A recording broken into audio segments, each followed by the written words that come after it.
الحمدللہ رب العالمین والصلاة والسلام علی خاتم الانبیاء والمرسلین وعلی آلہ واصحابہ اجمعین ومن تبعہم بإحسان الی یوم الدین اما بعد۔ الحمدللہ ہمارے کورس کا آج چوتھا سبق ہے۔ اللہ تعالیٰ سے دعا ہے کہ وہ اس کورس کو مکمل کرنے کی توفیق دے اور اس سے سب کو فائدہ دے۔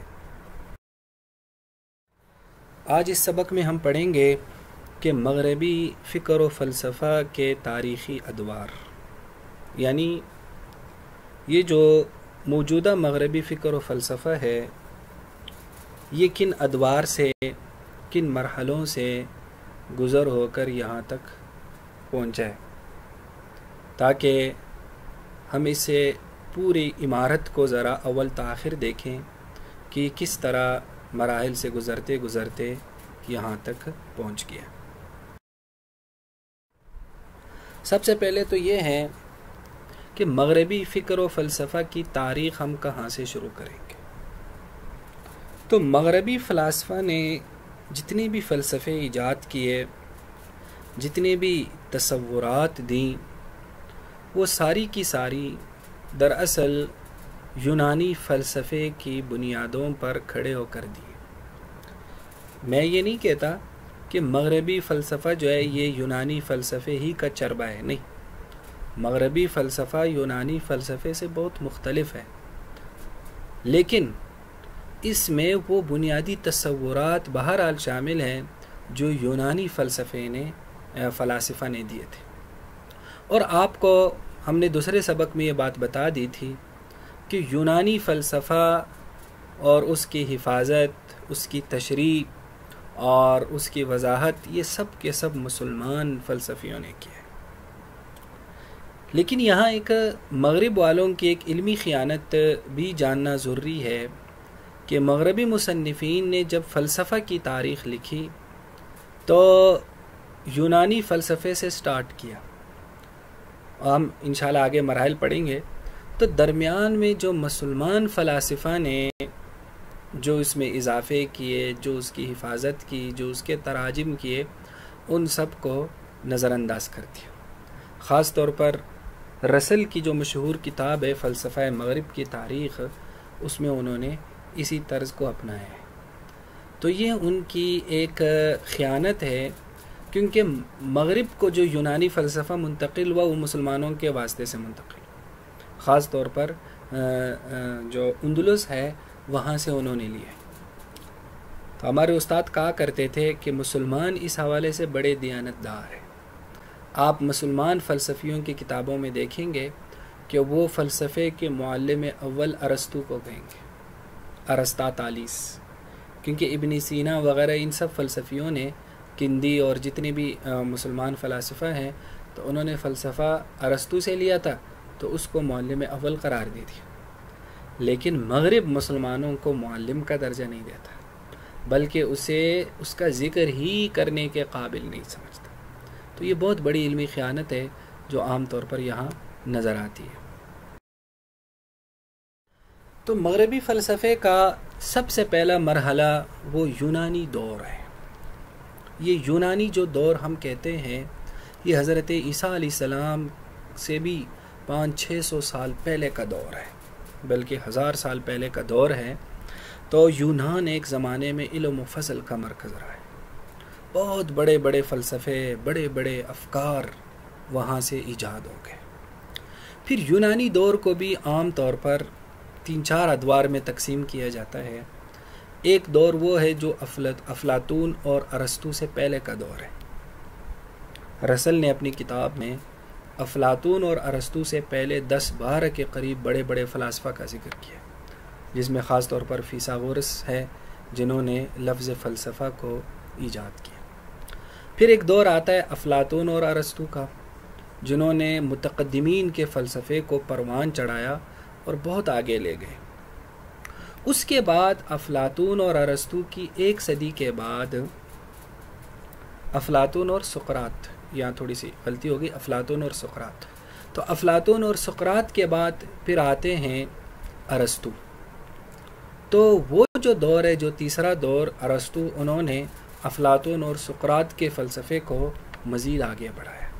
تو اس طرح سے 3 ادوار سامنے آتے ہیں، ایک افلاطون اور سقراط سے پہلے، دوسرا افلاطون اور سقراط کا زمانہ، اور تیسرا پھر ارسطو کا زمانہ. تو فلسفہ اصلاً یونان کی ایجاد ہے، یونان کے ان فلاسفہ کی. یہی وجہ کہ آج بھی سقراط ہو، افلاطون ہو، ارسطو ہو، ان کی کتابوں سے، ان کے افکار سے مفر نہیں ہے. ان کے افکار آج بھی اسی طرح فلسفے میں زندہ ہیں گویا کہ جیسے یہ پچھلی صدی کے لوگ ہوں. تو اس لیے مغرب والوں کو بھی یہ بات سمجھ آئی ہے، جب وہ مغربی فلسفے کی تاریخ شروع کرتے تو یونان سے شروع کرتے، کیونکہ یونانی افکار بہرحال اس میں جھلکتے ہیں. تو یہ پہلا مرحلہ ہے جو یونان کا دور ہے. یہاں ہم صرف مرحلے بیان کر رہے ہیں، چونکہ ہم باقاعدہ فلسفہ نہیں پڑھ رہے، اس لیے ہم افلاطون کے کیا فلسفے تھے، ارسطو کا کیا فلسفہ تھا. اگر ہمیں آخر میں تھوڑا سا موقع ملا تو ہم کچھ خاص فلسفیوں کے افکار پڑھیں گے، تو ورنہ اگر اس کو نہ بھی پڑھا جائے، اصل تو ہمارا مقصد ہے کہ ہم مغربی فلسفے کے جو اہم تصورات ہیں اس کو سیکھ لیں، اس کا اسلام سے تقابل کریں. کیونکہ فلسفہ پڑھنا یہ ہمارا موضوع نہیں ہے، لیکن پھر بھی ہم اس کو تھوڑا بہت بیان کریں گے.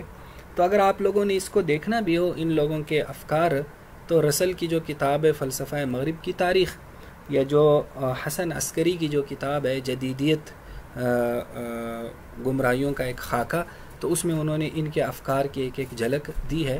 رسل نے تو تفصیلی بیان کیے، لیکن انہوں نے بھی، عسکری صاحب نے بھی مختصراً اس پر بحث کی. دوسرا یعنی یہ جو افلاطون، سقراط اور ارسطو کا جو دور ہے، یہ یونانی دور کا ہی یعنی تسلسل ہے.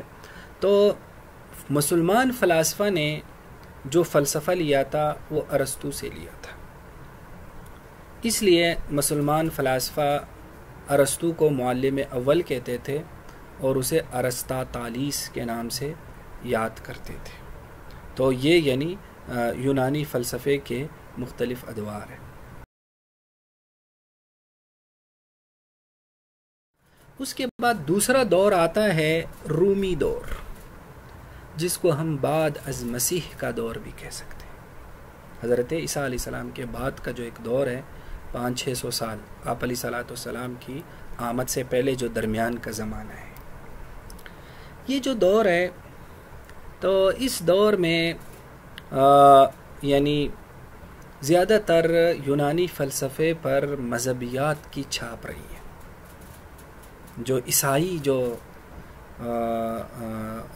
علماء تھے، جو راہب تھے، تو انہوں نے فلسفے میں ان کو بڑا خلط ملط کر دیا. خاص طور پر الہیات کے حوالے سے بڑی دقیق بحثیں اس دور میں ملتی ہے، اور اس دور میں بھی بڑے بڑے نامور لوگ گزرے ہیں. خاص طور پر جو سینٹ آگسٹائن ہیں، تو ان کا تو ایک بڑا نام ہے ان کے فلسفے کا. تو اس دور میں ذرا یہ چیزیں زیادہ ملتی ہیں. یعنی اس کو ہم کہہ سکتے کہ اس دور میں مذہبی قیل و قال زیادہ غالب تھے. اور چونکہ روم ایک بہت بڑی سلطنت تھی، تو اس لیے وہ سلطنت جو تھی وہ عیسائیت پر مبنی تھی. تو اس لیے جو بھی فلسفے اس زمانے میں ہوتے تھے، تو اس میں مذہبی رجحانات زیادہ تھے. اور زیادہ تر اس دور میں جو فلسفے ایجاد ہوئے، وہ چونکہ عیسائیت میں راہبانیت کا ایک اثر ہے، تو اس لیے انہوں نے اس میں یعنی دنیا کی بے ثباتی اور دنیا کی کیا حقیقت ہے، اس کائنات کی کیا حقیقت ہے، ان چیزوں سے زیادہ تر یہ چیزیں اس فلسفے میں ہمیں ملتی ہے اس رومی دور میں. اس کے بعد ایک تیسرا مرحلہ آتا ہے جسے ازمنہ وسطیٰ کا زمانہ کہا جاتا ہے. یہ جو مسلم جو ایک ایجز آتے ہیں، یعنی مسلمانوں کی ابتدا سے لے کر 15ویں صدی تک. اب یہاں بھی یورپ والوں کی ایک خیانت بتاؤں کہ اس ازمنہ وسطیٰ کو کہتے ہیں ڈارک ایجز کا زمانہ، تاریک زمانہ. حالانکہ اگر ہم فلسفے کی تاریخ میں دیکھیں تو یونانی دور کے بعد یہ سب سے زیادہ عروج کا زمانہ تھا. اس زمانے میں اسلام نے اتنے بڑے بڑے فلسفی پیدا کیے کہ جو بعض حوالوں سے ارسطو سے بھی بڑھ کر تھے. تو لیکن یورپ اس کا ذکر نہیں کرتا، وہ اس کو تاریک زمانہ کہتا ہے. حالانکہ یہ یورپ والوں کا تو تاریک زمانہ تھا، مطلقاً علمی دنیا میں یہ تاریک زمانہ نہیں تھا. تو یہاں جو مسلمان فلاسفہ اٹھے، انہوں نے جو یونانی فلسفہ تھا یا جو رومی فلسفہ تھا، بلکہ جو ہندوستانی فلسفہ تھا، جو ہندو فلسفہ تھا، اور اس سے قدیم جو فلسفے تھے، اس کے دفاع میں کتب لکھی، اس کی تشریحات کی، اضافہ جات اس پر کیے. تو رسل نے یہاں بھی جب اس دور کو بیان کرنا چاہا تو اس کے لیے زمانہ جہالت کی اصطلاح استعمال کی کہ یہ جو ہے یہ زمانہ جہالت کا زمانہ تھا. تو یہ ایک ان کی علمی خیانت ہے. تو اس دور میں جو ہے یعنی تو یہ دور جو ہے یہ چونکہ مسلمان فلاسفہ کا دور ہے، اس لیے مغرب اس کو تفصیلاً بیان نہیں کرتا، بس ازمنہ وسطیٰ کا کہہ کر اس سے جان چھڑا لیتا ہے. حالانکہ اگر ایک مرتبہ فلسفے کی تاریخ بیان کرنی ہے تو پھر اس دور کو بھی تفصیلی بیان کرنا چاہیے. تو یہ چونکہ ہماری اسلامی تاریخ کا دور ہے تو اس لیے ہم اس میں بھی ہم تفصیل میں نہیں جانا چاہتے، سب جانتے ہیں. تو اگر آپ نے اس میں خاص طور پر اس کو پڑھنا ہے تو اس کے لیے محمد کاظم کی ایک کتاب ہے مسلم فکر و فلسفہ عہد و عہد، بڑی اچھی کتاب ہے. اس میں انہوں نے شروع سے لے کر جو فلسفے جتنے بھی رائج ہوئے، جتنے بھی فلاسفہ آئے، تو انہوں نے اس کو تفصیل سے بیان کیا. تو خیر یہ بھی ایک دور تھا جس میں اسلامی دنیا میں فلسفہ پروان چڑھ رہا تھا، لیکن یورپ ان تمام چیزوں سے بے خبر تھا. اس کے بعد چوتھا مرحلہ آتا ہے جسے نشاط ثانیہ کا دور کہا جاتا ہے. یہ 15ویں صدی کے اختتام سے لے کر یہ شروع ہوتا ہے. تو اس میں مسلمان کے جو عروج کا سورج تھا نا، یہ آہستہ آہستہ غروب ہونا شروع ہوتا ہے اور مغرب میں بیداری کے لہر دوڑتی ہے. اسے نشاط ثانیہ یا جدیدیت کا آغاز بھی کہا جاتا ہے. اسی دور میں عیسائی یا یورپ میں پروٹسٹنٹ تحریک کی چلی، جو ایک جرمن ایک عیسائی تھے مارٹن لوتھر، انہوں نے شروع کی تھی، جس کا بنیادی نعرہ یہ تھا کہ انجیل کی تشریح کا اختیار پاپائے روم کو نہیں ہے، صرف ہر فرد کو ہے، اور انجیل کی تشریح جو ہم کریں گے اس میں جو سابقین ہیں ان کو ہم درمیان میں لانے کی ضرورت نہیں ہے. اور مذہب سے بغاوت بھی پیدا ہوئی. تو اس دور میں وہ فلاسفہ آئے جنہوں نے آگے مغربی فلسفوں کی بنیاد رکھی، جیسے مثلاً سیاسیات میں میکاولی کا ایک فلسفہ ہے بڑا مضبوط. اسی طرح سائنس میں ہم دیکھیں تو کوپرنیکس، کیپلر، گلیلیو، نیوٹن، یہ حضرات تھے. منطق میں فرانسس بیکن. اور تو یہ جو حضرات تھے ان کے فلسفے، ان کے افکار، اس نے مغرب میں بیداری شروع کی اور مغرب میں فلسفہ، سائنس، منطق اور ان چیزوں کی بنیاد پڑ گئی. تو یہ 15ویں صدی سے لے کر تقریباً 17ویں صدی کا جو یہ دور ہے، اس میں مغرب اٹھتا ہے آہستہ آہستہ. تو یہ نشاط ثانیہ کا دور ہے اور جدیدیت کا نقطہ آغاز ہے یہ مرحلہ. اس کے بعد 5واں مرحلہ آتا ہے جو جدیدیت کا باقاعدہ آغاز ہوتا ہے. 17ویں صدی سے لے کر 20ویں صدی کے تقریباً آخر تک یا وسط تک اس کا باقاعدہ آغاز معروف فلسفی ڈیکارٹ نے کیا. پھر اس پر Rousseau, Kant, Nietzsche, Hegel, Bergson, John Locke, Berkeley, Hume جیسے فلاسفہ نے اسے آگے بڑھایا. اور یہاں فلسفوں کی ایک بھرمار آتی ہے، بہت زیادہ فطرت پسندی، تاریخیت، تجربیت، اور بہت سارے فلسفوں نے یکدم یعنی اگنے شروع ہو گئے. تو یہ اس پورا جو عرصہ ہے جس میں مختلف فلسفے ایجاد ہونے شروع ہوئے، تو اس پورے عرصے کو کہتے ہیں جدیدیت، ماڈرنزم یا تحریک تنویر، انلائٹمنٹ، یا عقلیت پرستی، ریشنلزم، یہ سارے اس کو کہتے ہیں. تو یہ جو ہے نا اس دور میں یہ ایک یوں سمجھ لو جدیدیت پروان چڑھی اور پروان چڑھتی گئی، اور بہت ایک پورا ضابطہ حیات سامنے آتا ہے اس دور میں، یہ 17ویں صدی سے لے کر 20ویں صدی کے تقریباً آخر تک. کچھ لوگ اس کو بھی درجہ بندی میں تقسیم کرتے، اس کو کیٹیگرائز کر لیتے ہیں کہ پہلے یہ مرحلہ تھا پھر یہ مرحلہ تھا، لیکن اس کے ہم اس کو مزید ہم اس کو تقسیم نہیں کریں گے، بلکہ ہم اس 3-4 صدیوں میں جتنے بھی افکار کریٹ ہوئے ہیں ہم انشاءاللہ ایک ایک فکر کو لے کر اس کا ایک مختصر سا جائزہ لیں گے بس. تو اس لیے ہمیں اس کو مزید تقسیم کرنے کی ضرورت نہیں.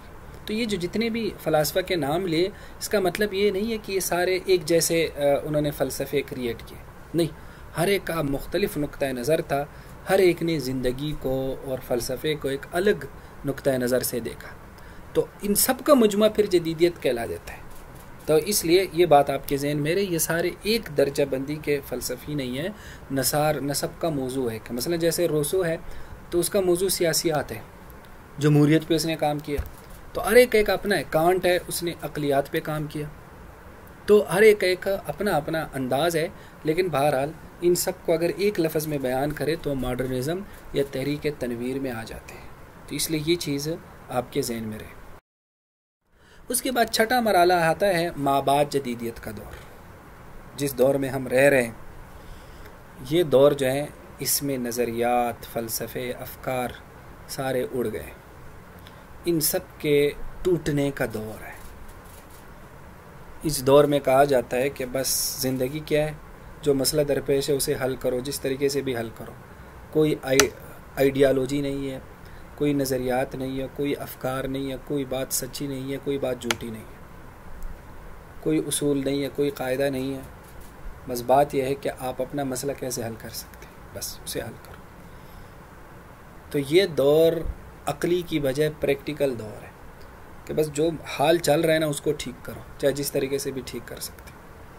تو یہ ایک مابعد جدیدیت مستقل ایک لمبا موضوع ہے. تو انشاءاللہ ہم اس کو کوشش کریں گے، اس کے اہم پوائنٹ یا اس کے اہم اثرات انشاءاللہ ایک مستقل سبق میں ہم پڑھیں گے.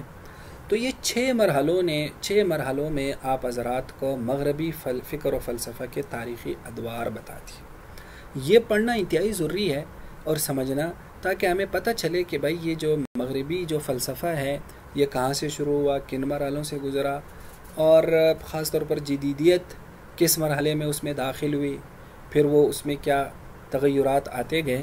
تو مجھے امید ہے کہ آپ لوگوں کو یہ چیز سمجھ آ چکی ہوگی. وآخر دعوانا ان الحمد للہ رب العالمین.